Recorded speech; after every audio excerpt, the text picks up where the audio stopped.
A woman was horrified when she checked her home security camera and discovered that a pervert had snuck into her house and was now hiding under her bed.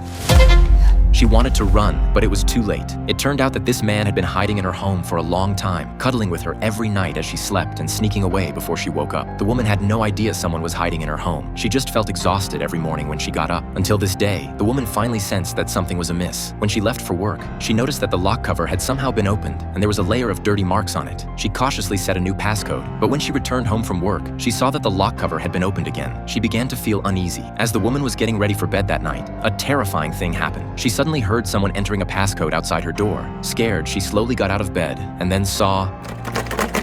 The woman covered her mouth in fright, but the sound outside the door suddenly disappeared. She walked closer and looked through the peephole, but there was no one outside at all. After opening the door, however, she found a cigarette butt on the ground. She immediately called the police, but they were dismissive, saying they couldn't investigate based on just a cigarette butt, and then they left. The woman had no choice but to go back to sleep. But as the woman slept, a man quietly crawled out from under the bed. He took out an anesthetic, drugged the woman, went to the bathroom to take a shower, and even used the woman's toothbrush to brush his teeth. Then he carefully put the toothbrush back in its original position and wiped away the water stains.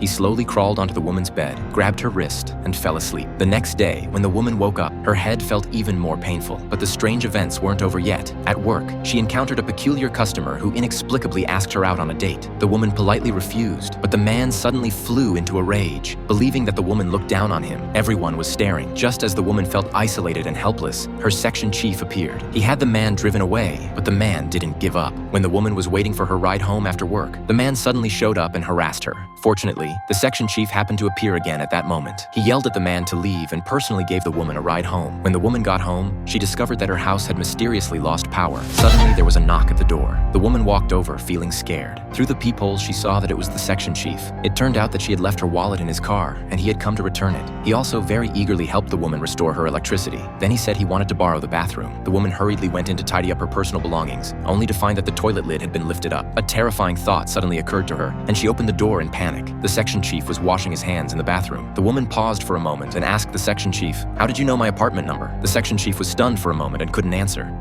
The woman panicked and quickly ran downstairs to call the police. She felt that something was wrong with the section chief. When they arrived at the door, the woman was too afraid to open it and let the police open it instead. But when the door opened, they saw that the section chief had been strangled to death.